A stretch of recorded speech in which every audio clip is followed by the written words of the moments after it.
daerah lain kemarin itu membahas perda tentang tata ruangnya, banyak yang belum selesai. Kami kemarin ketemu dengan Pak Bupati Cilacap, kemudian Pekalongan, pada saat di Kementerian ATR semua menanyakan hal yang sama. Kok perda kami tidak jadi-jadi? Nah, di Sragen alhamdulillah sudah selesai. Jadi tahun 2020 ini terbuka investasi di Kabupaten Sragen. Dan kita tahun ini membangun mall pelayanan publik supaya bisa menunjang kedatangan para investor yang ingin ke Sragen. Dan sampai bulan ini kemarin saya sudah ketemu ada satu yang di Bener Ngerampal ya Pak, pabrik sepatu atau apa itu. Itu sudah clear, sudah siap, garment lahannya sudah dibeli dan akan menyerap tenaga kerja yang cukup banyak.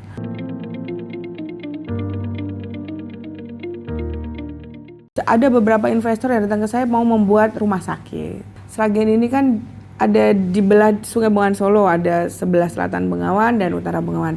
Kalau di selatan Bengawan sudah cukup banyak, dan yang di utara Bengawan ini yang masih terbuka potensinya. Kita sudah ada rumah sakit umum daerah di sana sebenarnya, tapi yang mau minta izin ini adalah rumah sakit swasta. Ini yang untuk kesehatan. Kemudian ada hotel yang pengembangan Sragen ke depan, itu kita arahkan ke arah utara ya.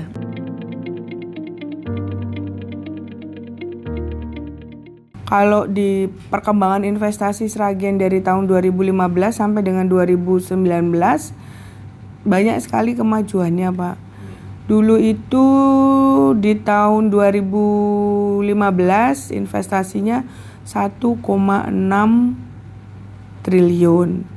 Kemudian sampai dengan sekarang di 2019 saya mulai menjabat tahun 2016. Nah ini akhir. Jadi 1,873 triliun. Ini yang sudah ada peningkatan cukup signifikan lah. Sragen menjadi daerah yang aman untuk investasi. Kami punya slogan guyub rukun. Jadi situasi apapun tidak berpengaruh, termasuk politik.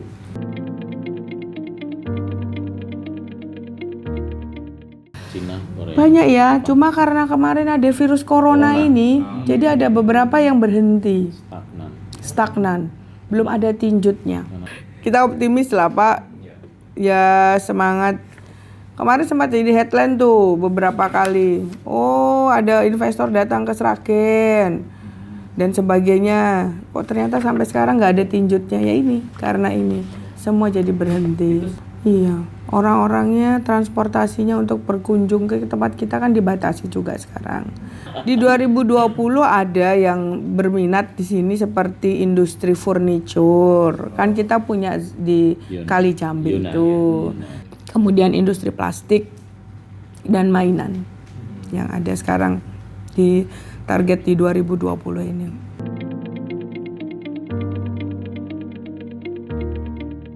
Jadi kita belum tahu hasilnya nanti penerapannya itu piye. Sama dengan yang OSS yang yang disampaikan kemarin itu, kita udah OSS juga ya. Tapi kendalanya di OSS itu kalau di tempat kami ya, kami bicara apa adanya itu Pak Tuk nanti biar disampaikan teman-teman media. Contohnya begini. Perizinan boleh dari rumah. Tidak perlu datang ke kantor. Mempermudah, semuanya bisa dalam satu genggaman.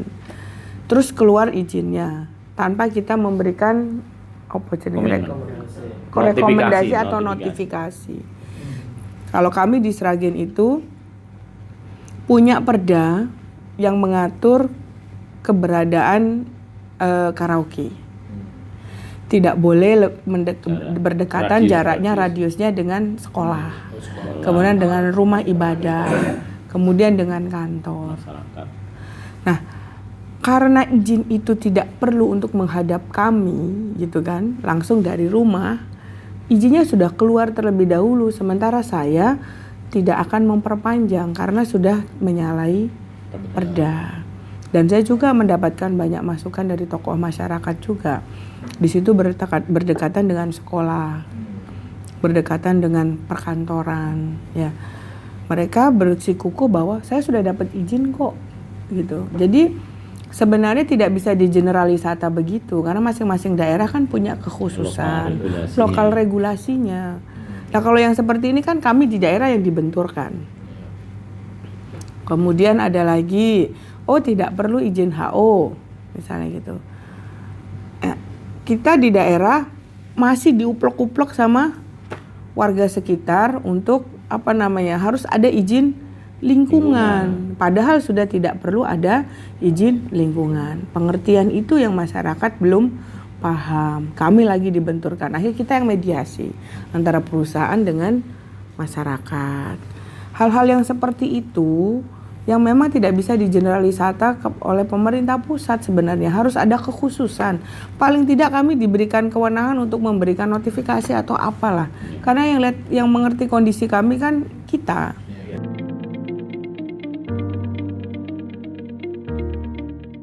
Semoga corona sudah tidak lagi terlalu 2-3 bulan mesti selesai nih. Kalau enggak hancur lebur kita. Saya kemarin keliling ke pasar, alhamdulillah harga masih stabil. Gula, terus kemudian cabai, bawang merah, bawang putih masih dalam tahap ya kisaran naik 1.000-2.000 masih inilah. Tapi kalau ini terus begini,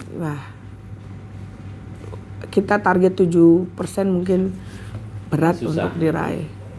Ya, kita harus bisa memberikan informasi massal kepada masyarakat cara untuk edukasi untuk mencegah itu, ya, mencegahnya.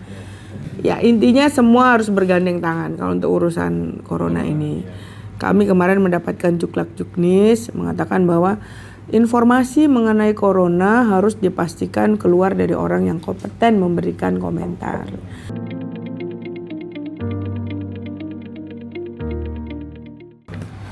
Ya, kami tuh RT RW-nya sudah jadi, sudah ada kepastian. Biasanya kalau investor ikirung tadi takutnya nanti dia tidak diizinkan pemerintah, biayanya banyak. Tiwas sudah beli tanah ora sido karena aturan gitu. Kami sudah pasti RT RW-nya sudah siap. Kemudian tenaga kerja kami juga siap. Banyak sekali angkatan muda kita. Tahun ini usia produktif kita lebih banyak ya. Berapa persen? 60%, lebih dari 60%. 70, sekian. Terus kemudian yang ketiga, UMK kami sangat bersaing. UMK kami 1,8. Ada koma-komanya. Cuma Sragen doang yang ada koma-komanya. Terus 1,8 lah sekian. 60 berapa gitu. Kami masih lebih tinggi sedikit dibanding Wonogiri. Tapi yang jelas di sini itu ya daya dukungnya kan banyak, Mas. Infrastruktur kami 80% jalan sudah dalam kondisi yang baik. Itu daya dukung untuk investasi. Terus iklim politik yang kondusif itu tidak dimiliki daerah lain loh. Catat. Ya kan?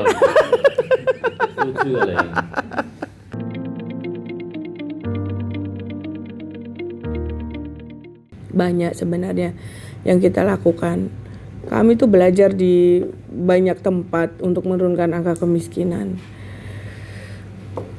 Kita berjibaku sama BPS sebenarnya. Saya tuh ya Pak Wagub keliling Sragen. Beliau sendiri komentar mengatakan bahwa kok Sragen cek mlebu kemiskinan iku kok dito gini ngomah wis ra ono sing anu.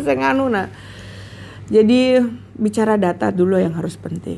Data itu bagaimana sih kok bisa terjadi ketimpangan yang begitu besar.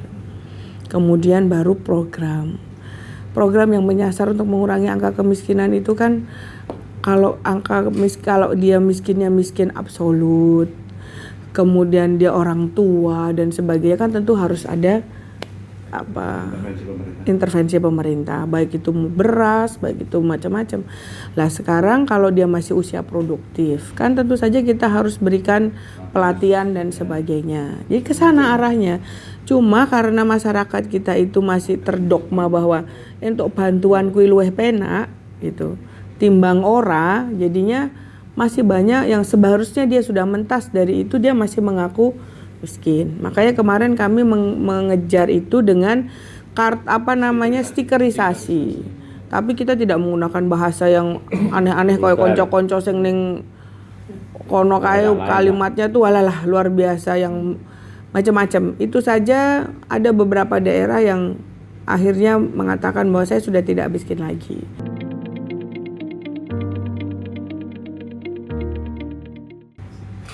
Saya selalu menjaga komunikasi dengan Pak Wakil Bupati, apapun kondisinya. Jadi kami mulai dulu juga dengan komunikasi yang baik. Jadi saya mendapatkan rekomendasi dari PKS bersama Pak Wakil waktu itu, kita bisa mencalon dan jadi. Jadi kalau kemarin kondisinya sekarang saat ini berbeda. Dari awal saya sudah berkomunikasi. Mas, kalau keadaannya nanti sulit, saya bilang, karena konstelasi politik nasional, karena berbagai hal di luar kemampuan kita. Suatu saat misalnya kita harus berpisah, saya bilang begitu.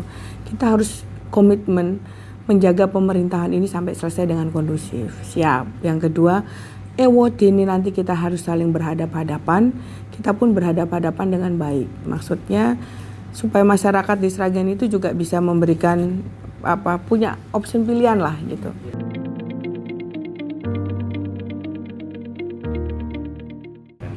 Penurunan angka kemiskinan itu harus menjadi prioritas satu kami, dan peningkatan kualitas SDM masyarakat. SDM baik itu di pemerintahan maupun masyarakat secara umum.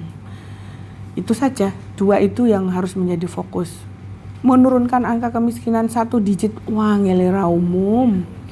Kita turun kemarin 0,3. Coba bayangin 0,3. Padahal dana yang digunakan untuk itu berapa miliar? Banyak kegiatan. Iya, berapa di total kalau banyak kegiatan? Kan tidak bisa ditaruh di dinas sosial saja kan, semuanya disebar, termasuk di KOP UMKM, di perindustrian dan perdagangan, kemudian di dinas sosial, di dinas kesehatan, dinas pendidikan ada, karena kami menyekolahkan anak-anak tidak mampu, dan yang sekolah sampai di perguruan tinggi negeri berprestasi kami biayai. Itu jadi sinergi. Magang ke Jepang kita biayai khusus untuk anak-anak yang tidak mampu dan lolos kemarin kan kualifikasinya jelas, kemudian ada yang lolos kita berangkatkan semua.